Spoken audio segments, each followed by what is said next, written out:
yang begitu indah, terdapat dua kerajaan. Kerajaan tersebut bernama Kerajaan Kelungkung dan Kerajaan Blambangan. Kerajaan Kelungkung dipimpin oleh seorang raja yang bernama Prabu Rudapeksa. Prabu Rudapeksa mempunyai dua anak yang bernama Raden Rupaksa dan Putri Surati. Sedangkan Kerajaan Blambangan dipimpin oleh seorang raja yang bernama Prabu Menak Prakasa. Prabu Menak Prakasa mempunyai seorang putra yang bernama Raden Banterang. Suatu hari, ketika Prabu Menak Prakasa sedang berburu, ia melihat kawasan yang mempunyai sungai yang indah dan tanah yang subur. Karena itu, Prabu Menak Prakasa ingin mempunyai kawasan itu untuk diberikan kepada putranya. Wah, bagus sekali kawasan ini. Aku harus mempunyai kawasan ini untuk kuberikan kepada putraku. Setelah Prabu Menak Prakasa pulang ke kerajaan, ia lalu berbicara kepada putranya tentang kawasan yang ditemui oleh sang ayahnya itu. Banterang, apakah kau ingin mempunyai kawasan yang indah dan tanah yang subur? Ayah menemukan kawasan itu tak jauh dari wilayah kerajaan Kelungkung. Ayah, aku ingin sekali mempunyai kawasan itu. Bagaimana cara mendapatkannya? Cara mendapatkannya, kita langsung serang kerajaan Kelungkungan untuk mendapatkan daerah itu. Sekalian kerajaannya kita rebut agar semua wilayah ini milikku dan milikmu. Hahaha, bagus juga ide ayah. Sekarang perintahkan prajurit untuk menyerang kerajaan Kelungkungan sekarang. Siap, laksanakan ayah. Prajurit, Ada apa, Raden? kita akan menyerang kerajaan Kelungkung. Siapkan semuanya. Siap, Raden. Akhirnya, Kerajaan Blambangan menyerang Kerajaan Kelungkung dan terjadilah perang.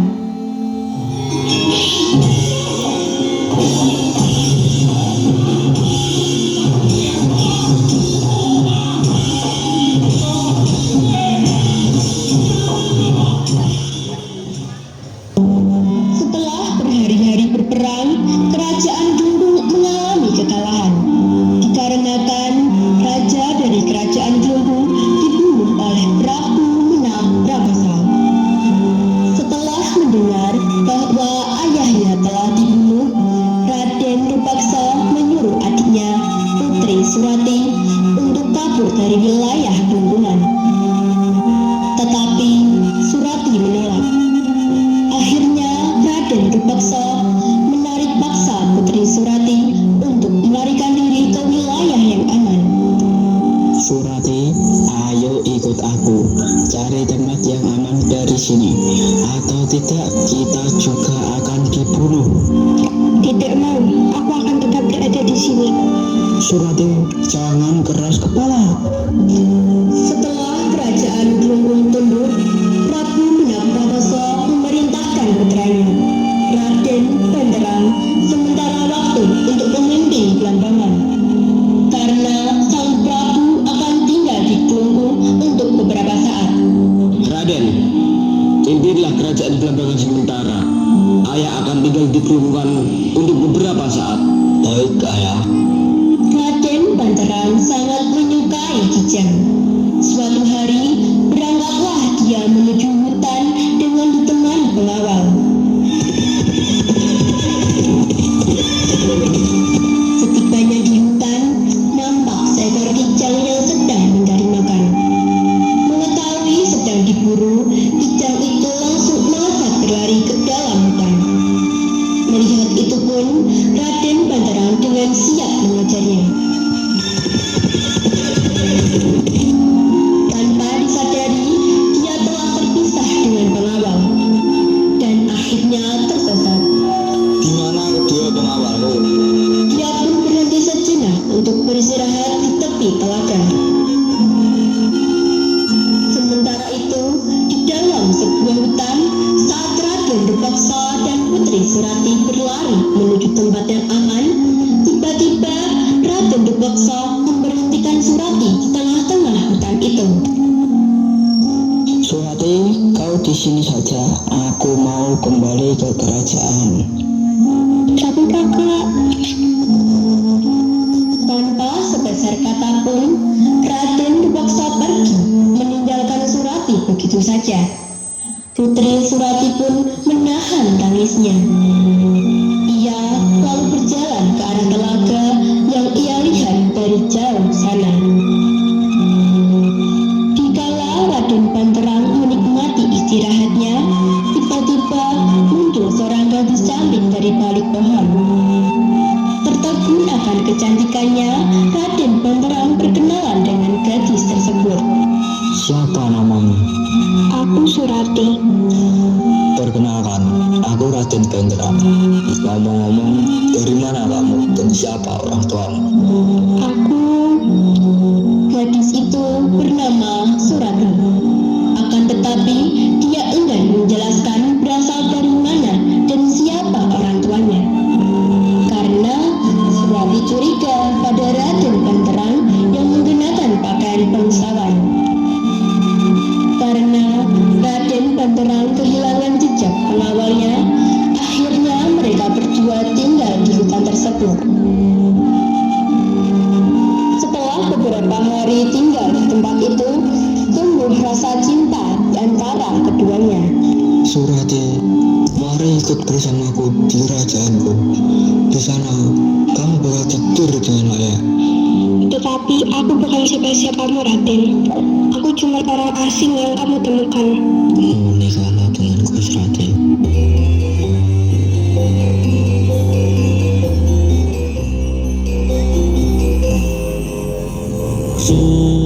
Sumawur cahya lintang asri rinang ing awang-awang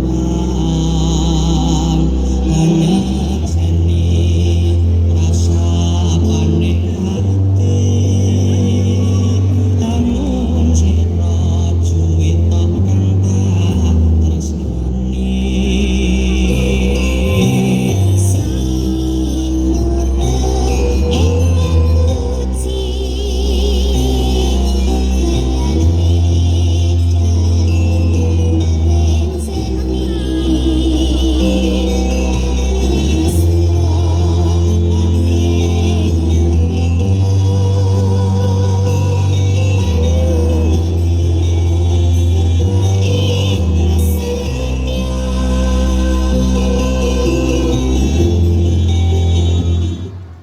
Raden Banterang memutuskan mengajak dan membawa pulang Surati menuju Blambangan untuk menikahinya.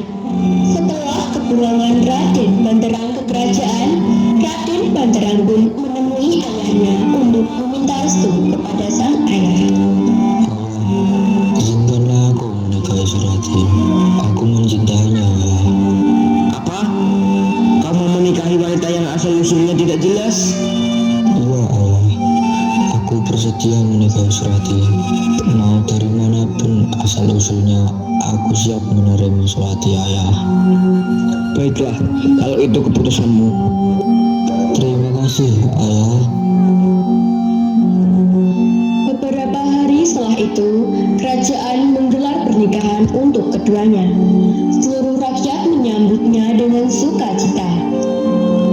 Kehidupan Surati setelah menikah penuh dengan kebahagiaan.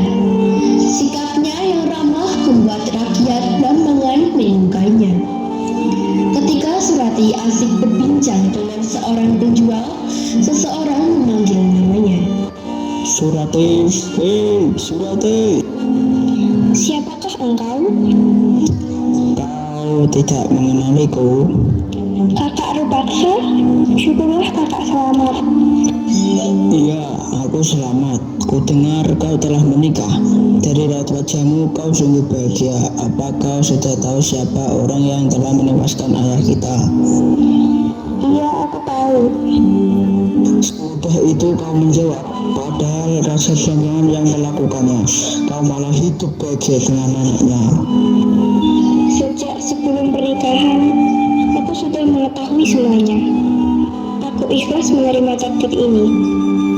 Tidak Surati, kita harus membalas dendam atas apa yang mereka lakukan dahulu. Ikutlah denganku, mari kita habisi Raden Veteran. Tidak, balas dendam tidak ada gunanya, karena balas dendam tidak akan pernah menyelesaikan masalah. Surati, bawalah ikat kepala dari kerajaan Golonggong sebagai kenang-kenangan. Iya, aku akan simpan.